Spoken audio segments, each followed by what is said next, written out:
in the modern Western world, I think it's very clear that there are a lot of religious undertones in multiple ways Yes. to a lot of things that are going on, whether this is this sort of woke intersectional social justice thing.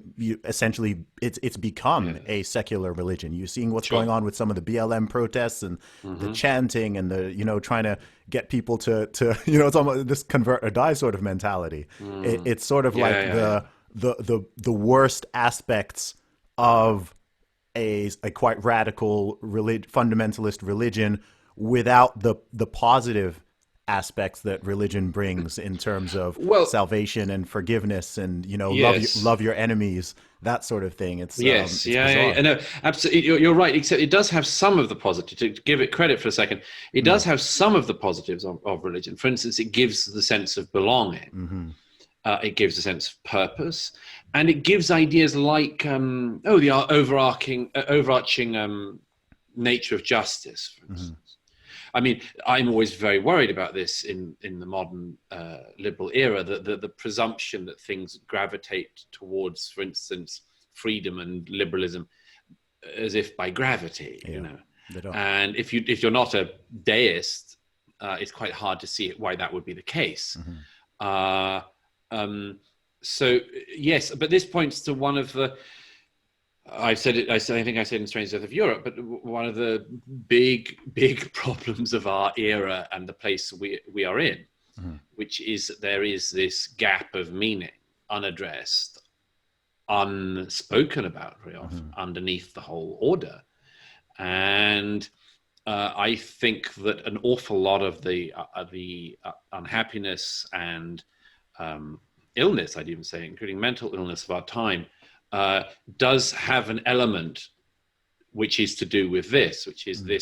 this we one of the deep things that we are as people is what we can address in our era least. I mean, as I say, religion addresses it. You can get versions of it through membership of other organizations and entities and a sense that you're doing just things, but Hmm. you still have the big why question underneath. And I think that an era that doesn't take count of that is vulnerable, Yes. almost vulnerable to any idea that says, I've got the why, Hmm. you know.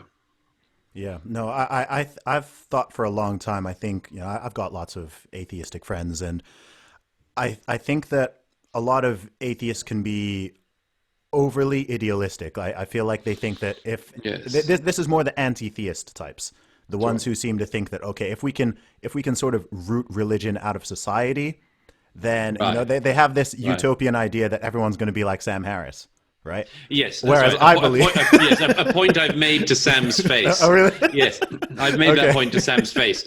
If it was Sam Harris all the way down, I'd be quite happy. I just yeah. don't think it is. I don't No, think it is. exactly. I think the actual reality looks a lot more like, some of these people we're seeing out on the streets marching and Yes, fighting and deciding that race and gender and yes. sexuality and all of these things and even political ideology are the most important things in the world. I mean, yesterday I put up a poll because I was seeing all these crazy tweets going around about people threatening to cancel their family members or Oh, I know. That's the divorce their. worst. That's the worst.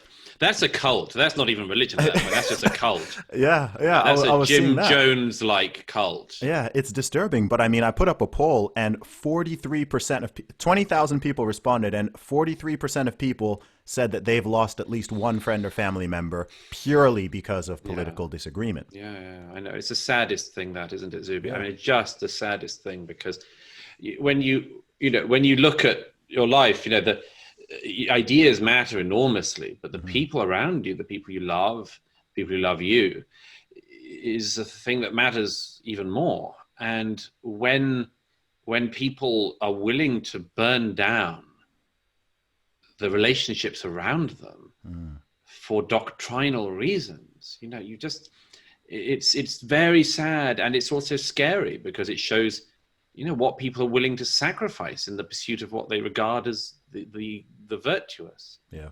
um, and I do think that by the way, another possible reason why we've got here is a failure. or an over-reliance, shall we say, on the Enlightenment. This is a dispute I think we're going to go through in the coming years as we try to work out how to shore up free societies. I think there is a fundamental disagreement that exists between small c conservatives who, broadly speaking, rely on the things that you've had already, and believers in the Enlightenment as the main basis, which is a very strong argument, but has clear, visible limits because, and we've seen them quite a lot of times over the centuries, but it turns out that people who believe in reason can be very unreasonable. It turns out that not everyone is as rational as the rationalists would like to think. No. And the Enlightenment was an extraordinary thing, is an extraordinary thing, but I do think that there is a problem which we're going to have to confront at some point of what happens if you base your society solely on that principle. I do not scam. Put some respect on my name.